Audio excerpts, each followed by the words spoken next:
Hey there, Horne-Ellstrom here. How to deal with difficult situations.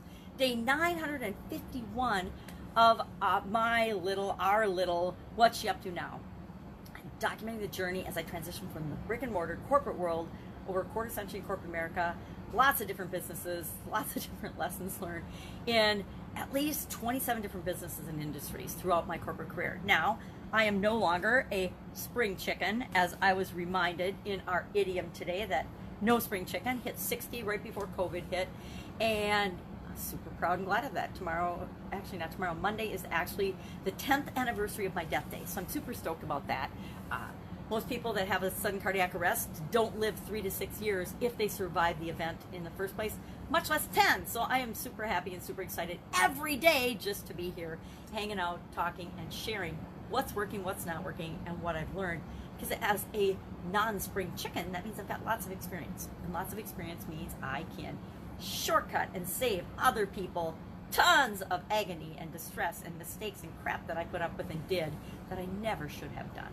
And if I can just save one person from making one mistake that I've made, that means that I'm doing what I'm here to do. So today we were talking about how to handle different situations in the Set Up for Success. For September, I kind of wanted to take a break from the Get Up and Go challenge. I've done it, this will be 3 or 4 times already this year. Since COVID hit, I started doing a challenge. And I think the first one was maybe 10 days, the second, and then the next one was 30, then 40, then 30 days. We just finished in the month of August. The whole month of August, we did a 30-day Get Up and Go challenge. And I want to do another one, but it didn't end, since it went a couple of days over, it didn't end the 1st of September, so I didn't want to hop right into another challenge. And I want to go back, and I actually want to look at some of the videos I did before in the other challenges, because I'd like to say I remember everything I did, but with my visual challenges, which I have many visual challenges here, it's not feasible for me to even go back and look at my notes. And what I wrote down in my notes, some days I say all this stuff on my notes, but I really can't see them, so I just write them down for the practice of inputting into my memory and being more apt to remember the things I want to say about a particular topic than if I didn't write them down. But I can't read them, so it's kind of silly. I probably need to get one of those giant and just find a way to blow it up and put it on my big screen TV so it's behind me, but I haven't gotten to it. I haven't come to terms 100% with that. My vision sucks and I need to do more and more things about it. And I'm adding things and strategies a little bit at a time, but I haven't gone full-fledged into everything has to be read to me, because I am a very direct person, and the thought of having everything on the computer screen read to me and then trying to figure out how to deal with it from that is super duper annoying to me. It's like having a conversation with my ex-husband. I want him to get to the point. I don't want him to tell me the origin of his thought process and the story and all the things that happened leading up to it. And then finally, after 15 minutes, he'll say the thing that he really wanted to say in the first place is, hey, I want you to do this. But instead of telling me, hey, could you do this, or asking me, hey, can you do this, it's the 15-minute lecture, or sometimes longer, that comes in front of that before getting to the point. And that's just his style of communication, which is awesome. It works for him and his relationships now, but it totally didn't work for me.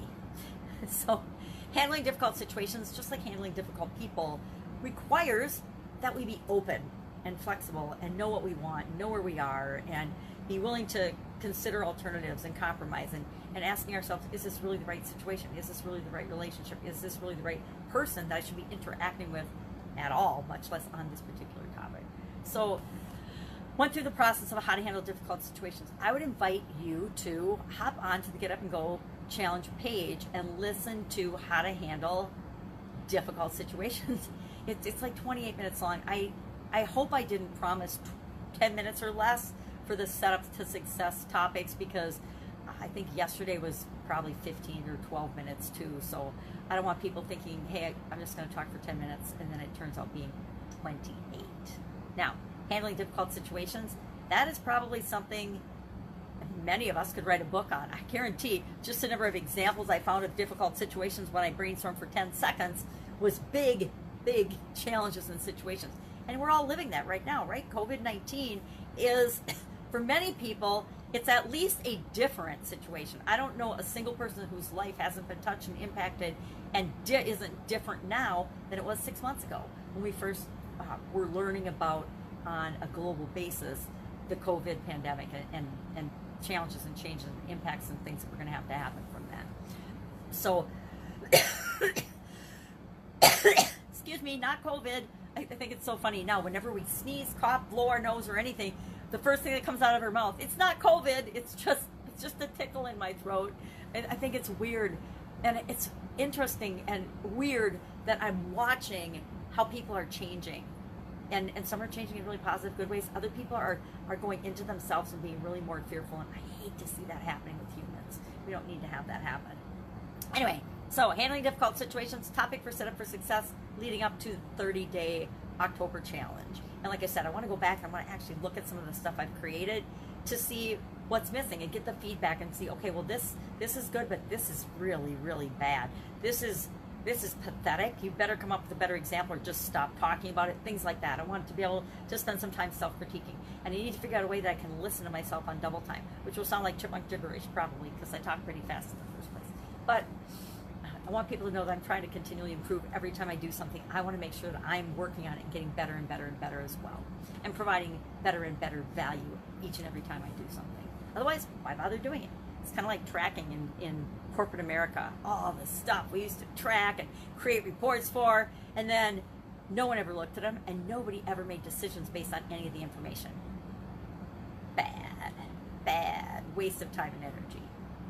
So, no spring chicken was the topic of Supersize Your Business today, and how can we tap into and use that no spring chicken philosophy to our benefit and to grow and to build and to supersize our businesses. Fun challenge today was about rearranging a room, which I like rearranging rooms. I don't do it very often, but it's fun. It gives you a whole fresh, different perspective just by changing a few things around in a room. So today we're going to, for the fun of it, I'm going to rearrange something. I don't know what room yet, but I'm going to rearrange something. I just did that this week. I rearranged the plants in the dining area. I'm like, okay, I'm going to move these, cover the window, I want more sun on them, blah, blah, blah. So we're always doing that. We're always continually improving and tweaking and changing things in our life. And that's what makes life fun. It's actually looking like a beautiful day, and I am running behind. I'm not running behind. I'm running behind my own personal schedule today. And that's okay, because I can. Right? We get to, at some point, control our own lives, our own thinking, our own schedules. We always get to. We always have had the ability to. For the most part, we let life tell us how we should think, what we should do, how we should be. And I don't know, some people never realize that they have the power and the personal power and control to do what they want, when they want, where they want, with whomever they want, wearing whatever they want. Some people never figured that out, and I kind of think that's sad. And I think back on, and I don't regret anything, but I think back on all of the years and all of the decades that I just ran through my life literally like a chicken with my head cut off, doing things that I thought I should do, had to do, must do, in order for other people to judge me in a certain way. And I'm like, wow, what a waste of time and energy that was, and how much happier I could have been had I just listened to myself and listened to and done what felt good for me and what was good for me and my family and those I love and care about. Lesson, huge lesson learned. So that's it. That's all I've got today. Go out, make it a fantastic day. If you need help with anything, change or challenge related, or small business, big business related, ask the question. I might not know the answer, but I guarantee I've got a resource or a connection that will be able to help you, no matter what your situation. Absolutely positively, no matter what your situation. Sometimes we all just need somebody to ask. All right, have an awesome day. I'll, of course, be with you tomorrow with another update on what you up to now. What the heck am I doing? Why am I doing it? And why should you even care? All right, bye.